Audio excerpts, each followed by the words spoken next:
Hi, I'm Michael, and welcome to Michael's Matters 2022. And Happy New Year's. And yeah, we're back from a little hiatus, and with the busiest time of the year out of the way for my day job, I'm finally really ready to be able to get back to do what I enjoy doing most, which is making videos for you all. So, with that being said, and it being the first week of the year, now I want to start off by talking about some of the newest changes that went into effect as of January 1st for folks who are eligible for one of the largest programs in the United States. That's Medicare. In fact, in 2022, there is going to be an estimated 29.5 million Americans who will be on Medicare, which is up from 26.9 million in 2021. So really, this year, it means it's more important than ever to get a firm understanding of the new costs associated with Medicare Part A and Part B, or as it's called, Original Medicare, primarily because the costs, they are jumping so dramatically.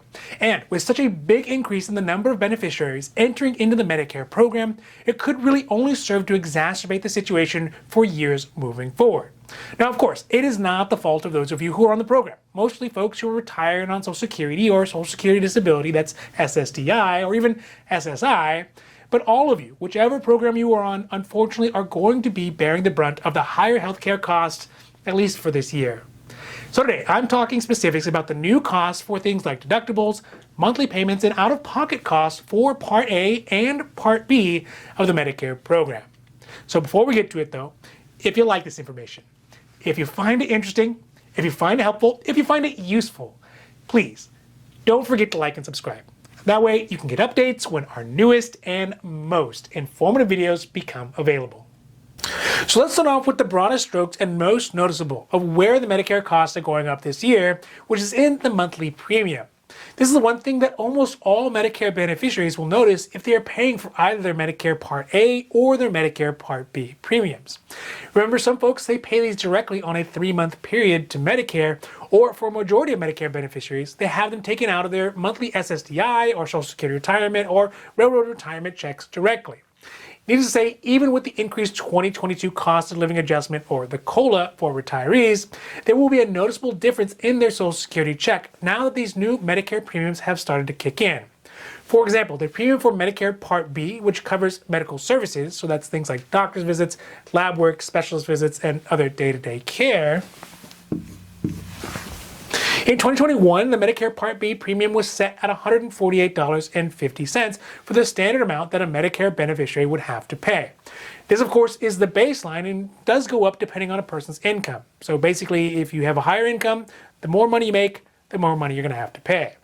But for 2022, this amount is going up to $170.10, which is a $21.60 increase over last year, or about a 13% increase. Also keep in mind the COLA increase for 2022, it was only about 6%. That means that for Medicare beneficiaries, their Part B premiums have gone up 7% more than their COLA percentage went up, which realistically seems pretty unfair for those folks who mainly rely on their Social Security as their main source of income for retirement and are disproportionately being affected by these new higher medical costs. Part of the reason for the big increase is a $3 temporary per month increase that Congress had previously put on Medicare that was actually set to expire in 2022 but got extended. Additionally, because some of the new medications that are specializing in Alzheimer's disease, they're going to be expected to be so expensive that they could throw off the entire Medicare budget just for those specific drugs.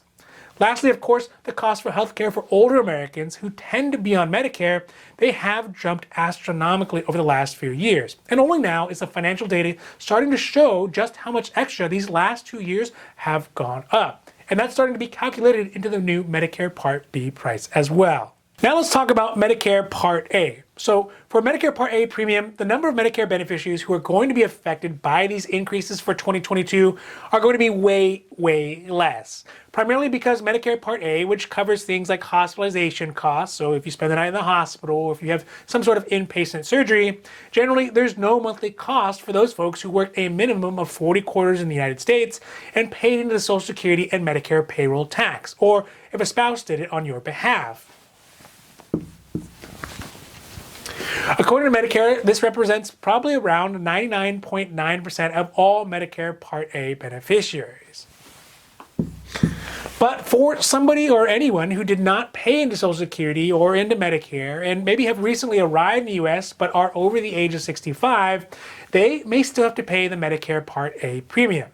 The premium for Medicare Part A in 2021 was set at $471 a month, but has increased by $28 up to $499 a month.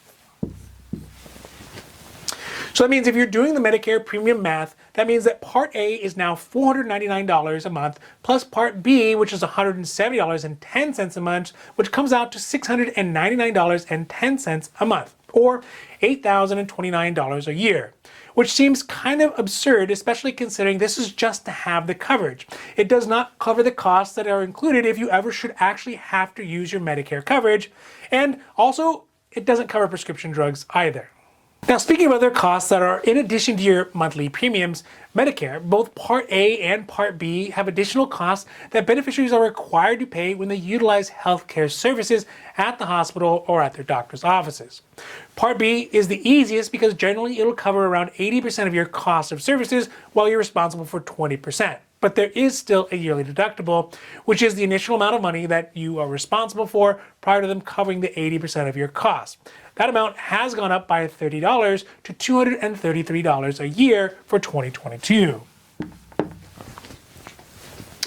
So that one's pretty straightforward. Now, the biggest increases are going to be under Medicare Part A, which is for your hospital services, because they work on a different cost schedule.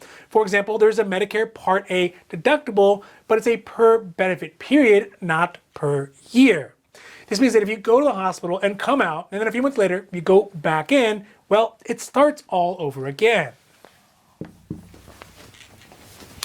This Medicare Part A deductible has gone from $1,484 that you're responsible for in the first 60 days while you're in the hospital, up to $1,556. Again, this is per benefit period, not per year.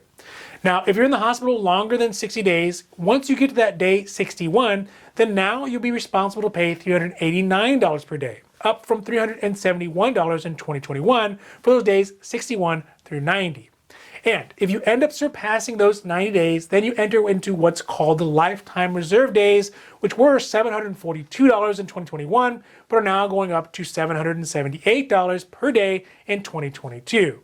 And really, you only get so many of those lifetime reserve days. They're not unlimited. So the biggest noticeable jump in Medicare usage cost is going to be under Medicare Part A, which, if you kind of sort of think about it, sort of kind of makes sense. Because especially considering the number of Medicare beneficiaries who've spent innumerable amounts of days in the hospital over the last couple of years as a result of these pandemics. Now, this time around, it's going to be a whole lot more expensive than it ever was in the last couple of years. So as you can see, without even having to memorize these numbers, the costs for Medicare services really are dramatically increasing for 2022, which must be seen as unfair, especially as many seniors' Social Security benefits, they're not increasing in a similar fashion as their healthcare costs. I mean, think about it. The average monthly Social Security check for 2022, it's anticipated to only be $1,657 a month. This means that on average, and again, not everyone's average, probably nobody's really average, the portion of just Medicare Part B premiums are going to eat up roughly 10% of their Social Security benefits. This is just to have the coverage, not even to use it, let alone cover medications. Coupled with huge jumps in the prices for basically housing, gas, food, and everything else in 2022, there really needs to be something done at the highest levels to ensure that folks on Medicare, they have the ability to live with dignity. Now, there are some ways that some of these additional costs can be brought down or avoided altogether, especially for somebody whose income is on that lower side.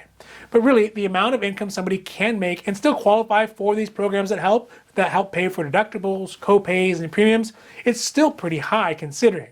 Now, I'm not going to get into the full details of all of these different programs in this video, but I will get into the nitty-gritty in future videos. But there is one program specifically, probably one of the largest programs, called LIS, or Low Income Subsidies, or sometimes as it's called, Extra Help, that is run through Social Security that helps individuals and couples to pay for their medication co-pays, Medicare Part D premiums, and Medicare Part D late enrollment fees if they have them. Another one that I would like to mention is the Medicare Savings program.